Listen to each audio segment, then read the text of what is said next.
आज के इस टॉपिक में हम पाठ का आखिरी जो दो बिंदु है उनके बारे में अध्ययन करेंगे। दो बिंदु बचते हैं हमारे, साबुन और अपमार्जन। जैसा कि आप नाम से या काम से विदित हैं, साबुन और अपमार्जक दोनों ही वह पदार्थ है जो डेली लाइफ में, रोजमर्रा के जीवन में सफाई के लिए काम में लिए जाते हैं। इन बिंदुओं को आपको उसी दृष्टिकोण से पढ़ना है, सफाई करने के दृष्टिकोण से। साबुन कपड़े धोने का, साबुन बर्तन धोने का, साबुन और किसी चीज का, अपमार्जक भी कपड़े धोने का। तो ये दोनों जो पदार्थ हैं वो रोजमर्रा के जीवन में सफाई के लिए इसका उपयोग किया जाता है। किस दृष्टिकोण से, कैसे बनाए जाते हैं, पढ़ने का दृष्टिकोण आपको बनाना है। सफाई किस हिसाब से पढ़ना है अपने को। शुरू करते हैं साबुन। सबसे पहले हम साबुन की परिभाषा पढ़ेंगे। साबुन की परिभाषा में आपको 3 शब्दों को खास तौर से पढ़ना है, जिनको मैंने अंडरलाइन कर रखा है। ये ध्यान से देखेंगे और इन शब्दों को याद कर लेंगे। उच्च हाइड्रोकार्बन, इसको मैं समझाता जाऊं हाथों के हाथ। उच्च हाइड्रोकार्बन को समझने से पहले आपको हाइड्रोकार्बन को समझना पड़ेगा, यानी हाइड्रोजन से और कार्बन से, इन दोनों से बनने वाले जो यौगिक हैं वो हो गए हाइड्रोकार्बन।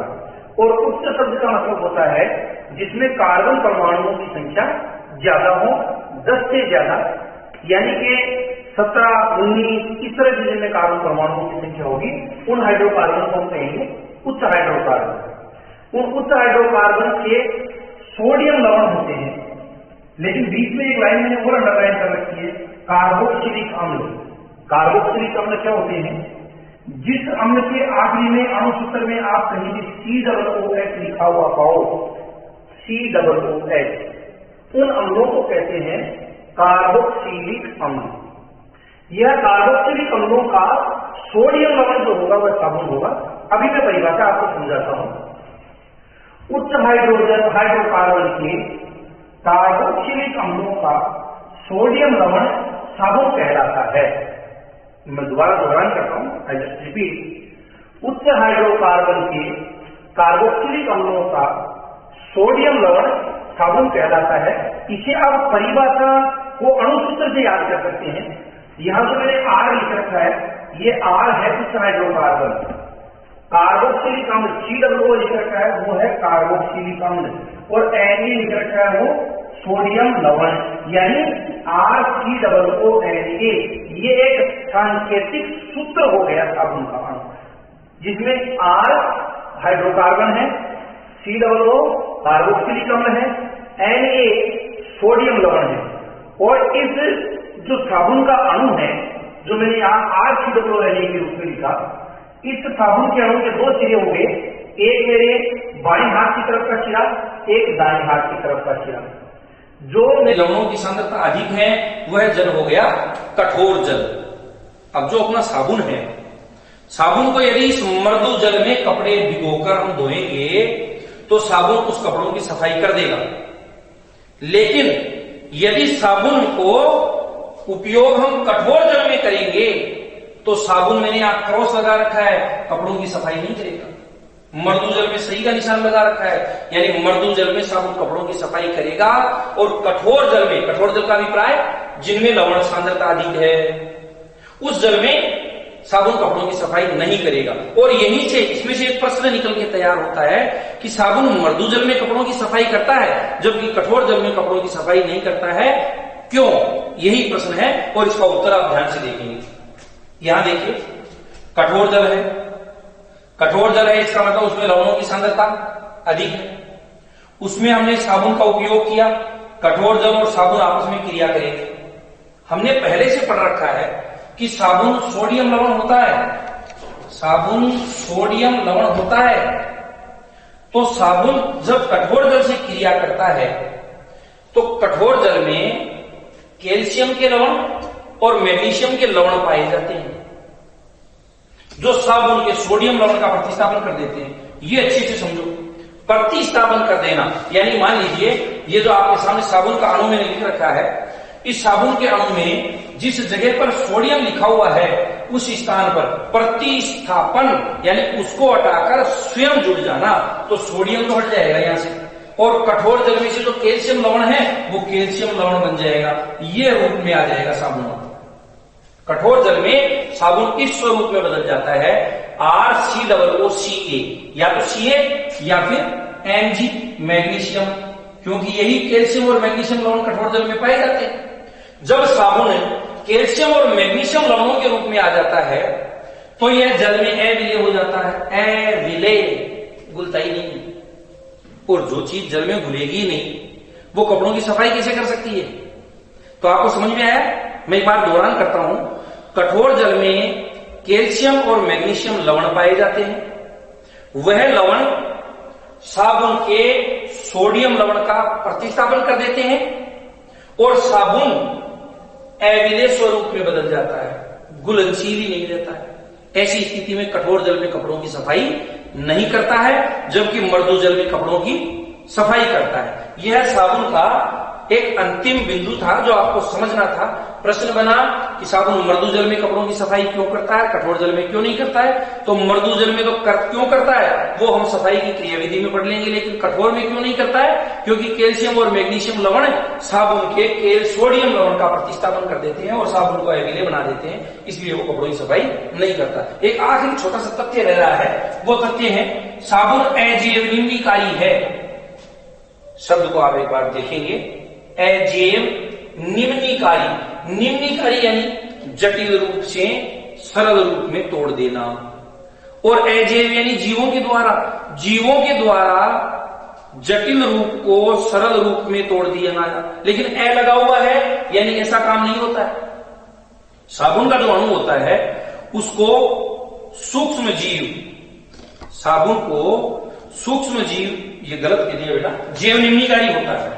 साबुन जैव निम्नीकारी होता है, तो साबुन के जो अणु हैं वह साबुन के अणु जब जल में घोले जाते हैं तो सूक्ष्म जीवों द्वारा उसको अपघटित करके सरल रूप में बदल दिया जाता है, इसलिए प्रकृति को नुकसान नहीं पहुंचाता है। साबुन जैव निम्नीकारी होता है। चलिए अब हम टॉपिक पर आते हैं उधर। अगला टॉपिक है अपना अपमार्जन। जिससे हमने साबुन की परिभाषा पढ़ी वैसी अपमार्जन की परिभाषा पढ़ेंगे।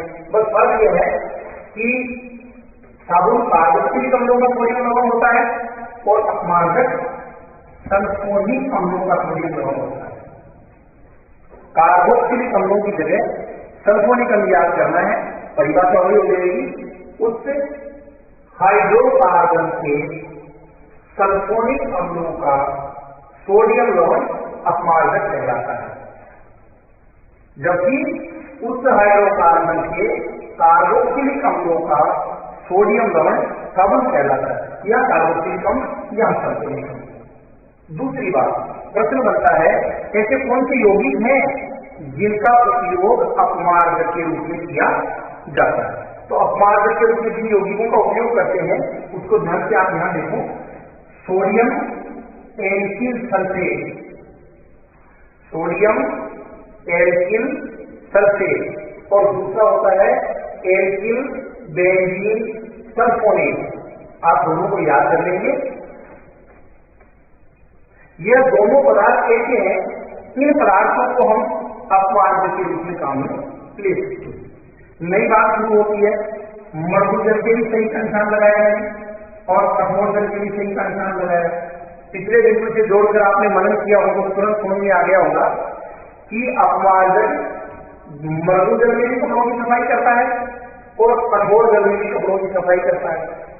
फिर एक प्रश्न निकल के आ गया कि साबुन कठोर जल में कपड़ों की सफाई नहीं कर पाता है, जबकि अपमार्जक कठोर जल में कपड़ों की सफाई कर सकता है। क्यों कर सकता है? उसका कारण बताओ। तो उसका कारण ये होगा, हमने पढ़ा था कि कैल्शियम और मैग्नीशियम लवणों वाला साबुन जल में अविलेय होता है।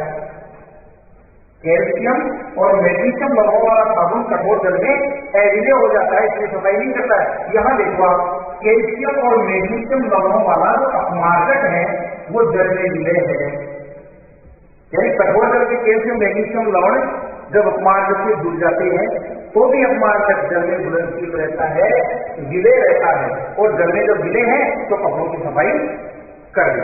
इस कारण से यानी अपमार्जक के कैल्शियम और मैग्नीशियम लवण जल में विलय होने के कारण कपड़ों की सफाई कर सकते हैं, जबकि साबुन के कैल्शियम और मैग्नीशियम लवण जल में अविलय होने के कारण कपड़ों की सफाई नहीं कर सकते।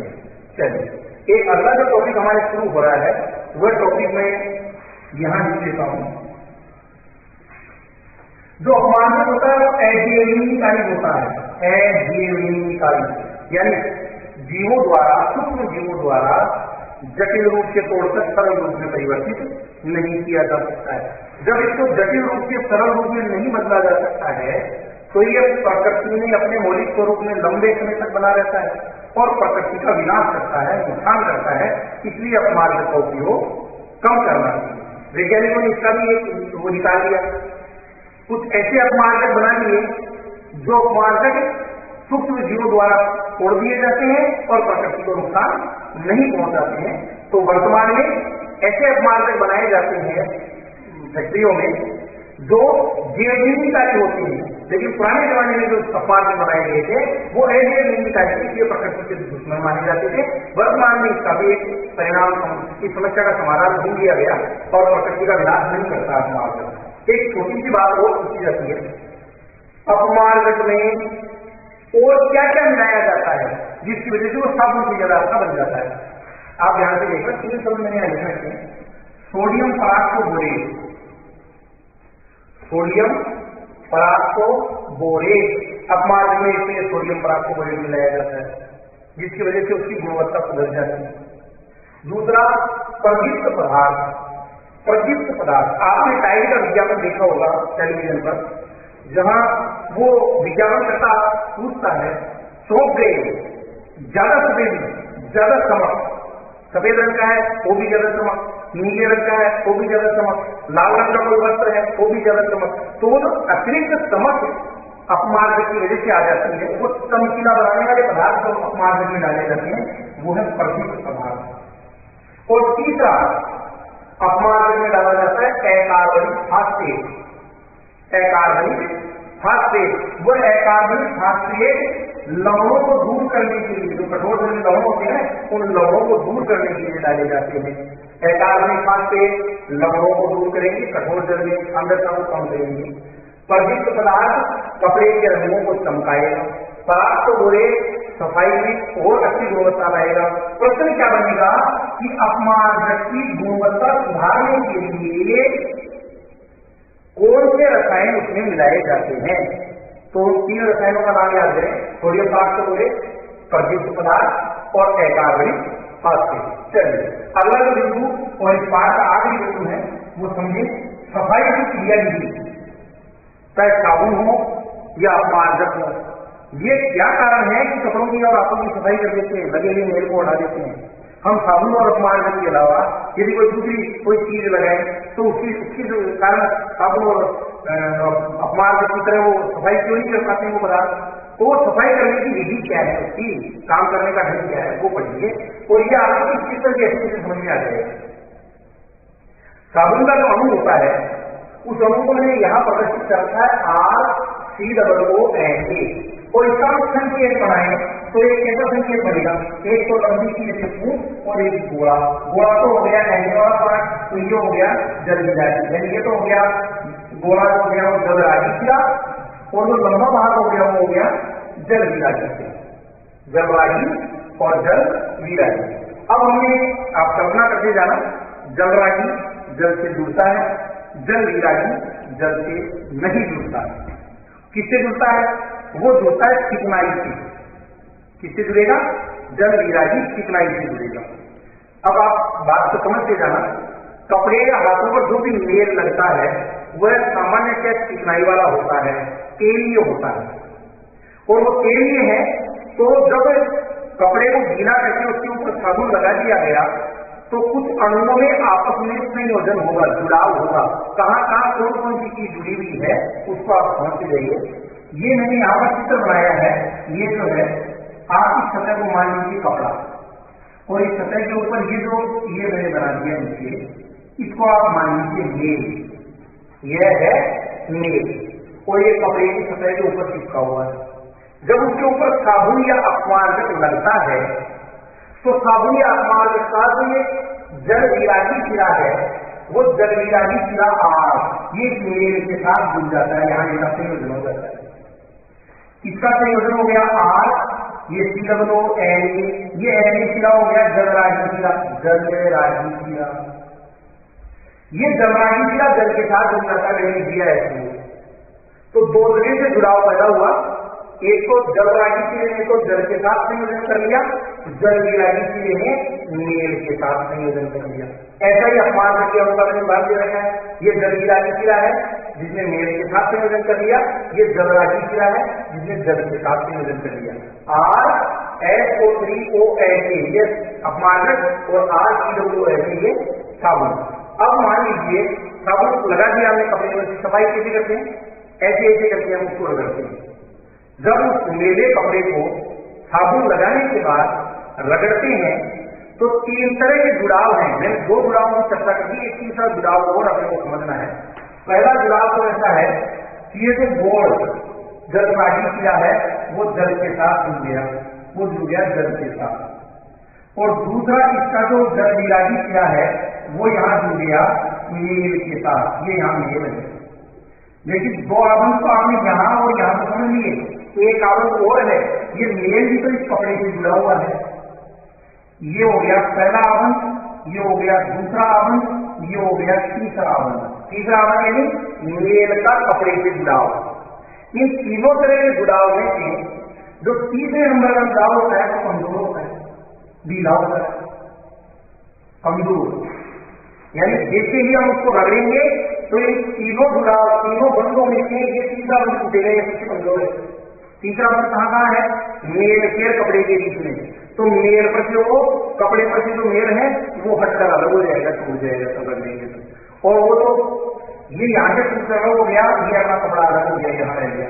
अब ये मेल और साबुन कानून ये तो रह जाएगा उसके गोल में, जहां पाए वो कपड़े को निकाले तो वो तो चला जाएगा गोल में, और हमारा कपड़ा हो गया साफ। इस तरह से कपड़े इस तरह से मेल हट जाता है। लिखने की प्रक्रिया ये है बच्चों कि जब मेले कपड़ों को साबुन लगाकर रगड़ा जाता है तो साबुन के अणु का जलरागी सिरा जल के साथ और जल विरागी सिरा मेल के साथ आबंध बना लेता है, और रगड़ने पर मेल कपड़ों से टूटकर साबुन के गोल में चला जाता है और कपड़े की सफाई हो जाती है। यही हमारा बिंदु था, सफाई की क्रिया विधि। सफाई विधि के उसका काम करने का ढंग समझना। एक अंतिम टॉपिक इस बिंदु का है, वह टॉपिक है मीथेन। सबको याद हो मीथेन। मीथेन में मैंने एक चित्र यहाँ पर बना रखा है, इस बॉक्स में बंद कर देता हूँ, आपके लोग इसी पर ध्यान दें। इसके अलावा इस कोई चीज पर ध्यान नहीं देंगे आप, इस बॉक्स पर ध्यान दें। इस बॉक्स में मैंने गहरा काला गोला बना रखा है। ये गहरा काला गोला है मेल या तेल, जिसकी वजह से हमारे कपड़े गंदे हो जाते हैं। ये हो गया मेल या तेल। जब मेल या तेल उसके ऊपर साबुन के अणु जुड़ेंगे तो आपने पढ़ा जल विरागी सिरा है, जलरागी सिरा है। मेल के साथ कौन सा सिरा आबंध बनाएगा, जल विरागी सिरा। ये मेल है बीच में, तो ये जल विरागी जो चीजें हैं साबुन के अणु की, ये संकेत है, एक साबुन के अणु का, ये दूसरे साबुन के अणु का, ये तीसरे साबुन के अणु का, ये जलरागी सिरा और ये फूट जल विरागी सिरा।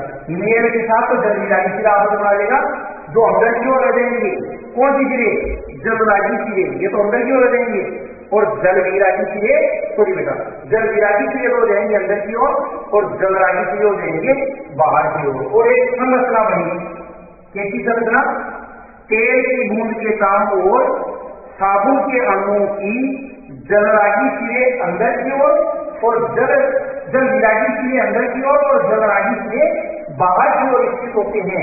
इस व्यवस्था को, साबुन के अणुओं की व्यवस्था को मीथेन कहते हैं। इस प्रकार इस पाठ में हमने साबुन और अपमार्जक का अध्ययन किया। इस पाठ के अंत में अभी हम इस पाठ के जो मूल टॉपिक हैं उन टॉपिकों से बनने वाले विभिन्न प्रश्नों का अध्ययन करेंगे।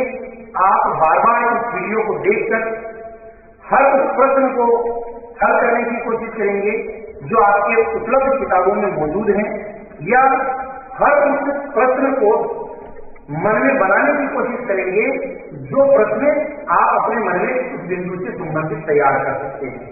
किसी भी माध्यम से आप वह प्रश्न हम तक पहुंचाए, व्हाट्सएप के जरिए पहुंचाए, व्यक्तिगत फोन करके हमें नोट करवाएं, या किसी भी जरिए से जो प्रश्न आपके इस वीडियो बनाने के बाद भी हल नहीं हुए हैं, मन में अनसुलझे रह गए हैं, उन न सुलझे हुए प्रश्नों को आप हम तक पहुंचाएं और हम उसके लिए एक अलग से वीडियो बनाएंगे जिसमें आपके प्रत्येक डाउट को क्लियर करेंगे। जय हिंद विद्यार्थी।